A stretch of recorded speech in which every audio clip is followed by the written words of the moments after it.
शीतल दुल्हन का जोड़ा पहनकर शालिनी को फोन करके क्या बताने वाली है। आज के एपिसोड की अपडेट जानने से पहले आप हमारे चैनल सब्सक्राइब कर लें ताकि एपिसोड आते ही आपको नोटिफिकेशन मिल जाए और आप इस एपिसोड का पूरा आनंद ले सकें। चलिए आज के एपिसोड की शुरुआत करते हैं। हम देखते हैं कि पुलिस स्टेशन में शिव प्रसाद भेष बदलकर पहुंच जाता है। वह मनाली पुलिस से कहता है, मैं एडवोकेट जितेंद्र प्रसाद हूं। फिर वह राजू आप्टे नाम के गुंडे का जिक्र करते हुए कहता है कि आपने उसे गिरफ्तार किया है। पुलिस ऑफिसर कहते हैं, शिव प्रसाद देशमुख के कत्ल के केस में। इस पर शिव प्रसाद कहता है, बिल्कुल सही, यह एक जिंदगी का सवाल है। कृपया मुझे उससे बात करने का एक मौका दीजिए, हम आपके बहुत आभारी रहेंगे। ऑफिसर उसकी बात मान लेते हैं और कांस्टेबल से कहते हैं कि इन्हें अंदर ले जाओ। शिव प्रसाद पुलिस ऑफिसर का धन्यवाद करता है। परशुराम के भेष में वह बड़ी आसानी से मनाली पुलिस को चकमा देकर राजू के पास पहुंच जाता है। उधर पुलिस ऑफिसर सोच में पड़ जाते हैं और कहते हैं, मैंने इन्हें कहीं देखा है लेकिन याद नहीं आ रहा कि कहां। शिव प्रसाद राजू के पास पहुंचकर पुलिसकर्मी को धन्यवाद देता है और उसे बाहर जाने का इशारा करता है। पुलिसकर्मी वहां से चला जाता है। इसके बाद शिव प्रसाद राजू को आवाज देकर कहता है, राजू आप्टे।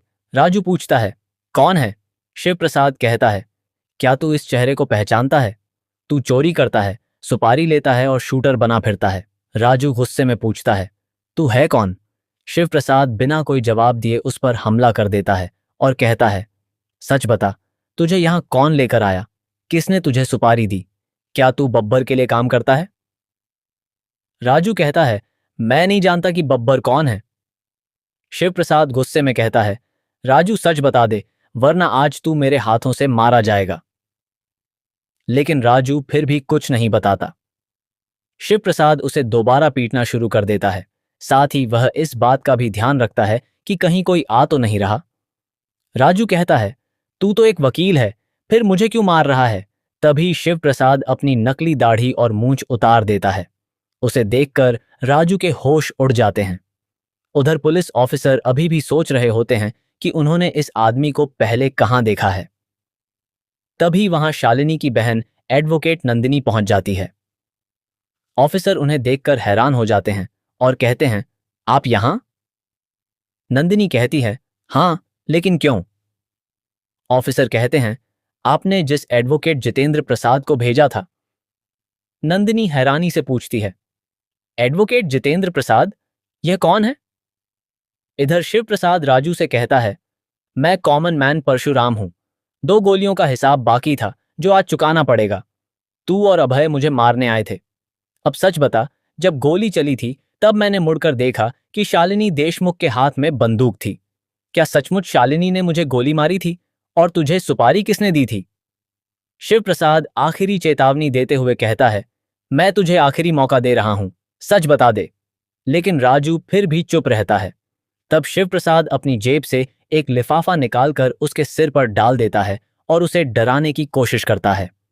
उधर पुलिस ऑफिसर को पता चल जाता है कि नंदिनी ने किसी भी वकील को नहीं भेजा था। वह तुरंत कांस्टेबल को बुलाते हैं और नंदिनी से कहते हैं, आप मेरे साथ आइए। इधर शिव प्रसाद राजू की सांस लगभग रोक देता है। राजू ठीक से सांस भी नहीं ले पाता। तभी शिव प्रसाद को पता चल जाता है कि पुलिस उसकी ओर आ रही है। वह तुरंत वहां से भाग निकलता है जबकि राजू जमीन पर तड़प रहा होता है। पुलिस ऑफिसर राजू से पूछते हैं, तेरी ये हालत किसने की? राजू कहता है, वह वकील नहीं था जिसे आपने भेजा था। इसके बाद ऑफिसर दोबारा नंदिनी से पूछते हैं कि क्या उन्होंने किसी को भेजा था।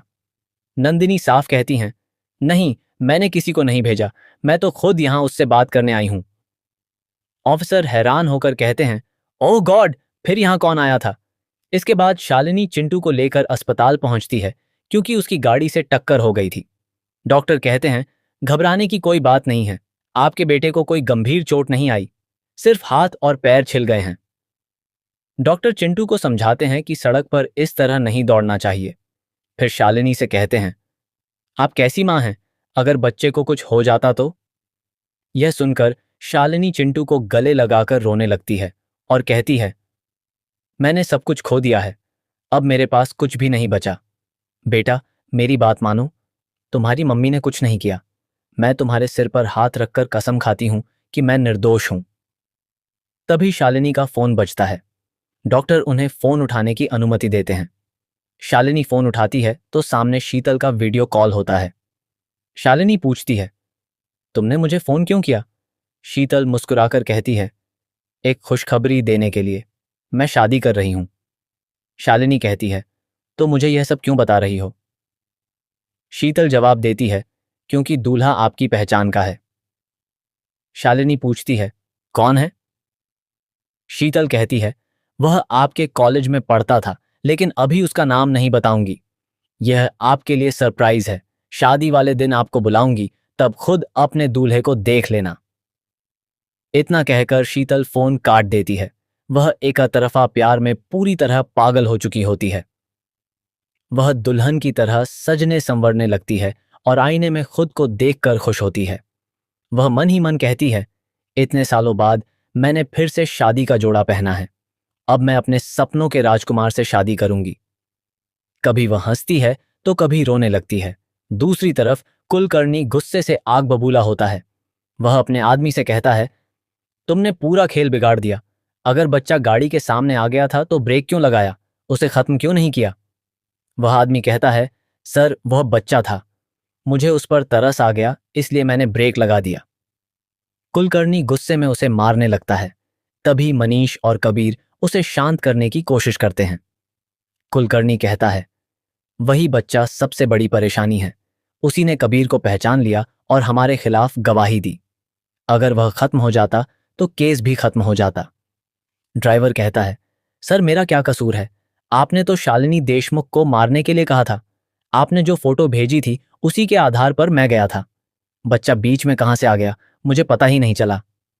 कुलकर्णी डरते हुए कहता है, अगर मेरा नाम सामने आ गया तो मैं बर्बाद हो जाऊंगा, क्योंकि गाड़ी मेरे नाम पर है। मनीष उसे भरोसा दिलाता है, आप चिंता मत कीजिए, मैं सब संभाल लूंगा। कुलकर्णी कहता है, घायल शेरनी से लड़ना आसान नहीं होता। अगर उसके बच्चे को कुछ हो गया तो वह हमें कभी नहीं छोड़ेगी। इसके बाद वह ड्राइवर को आदेश देता है, गाड़ी को किसी खाई या समुद्र में फेंक दो। उसका कोई नामो निशान नहीं मिलना चाहिए। किसी को पता नहीं चलना चाहिए कि शालिनी देशमुख को मारने की सुपारी मैंने दी थी। मनीष कहता है, आप चिंता मत कीजिए, अब शालिनी ज्यादा देर तक नहीं टिकेगी। हमने उसे चारों तरफ से घेर लिया है। इधर शिव प्रसाद शीतल के पास पहुंचता है।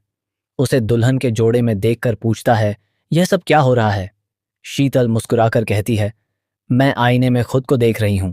बताओ, मैं ज्यादा सुंदर लग रही हूं या शालिनी?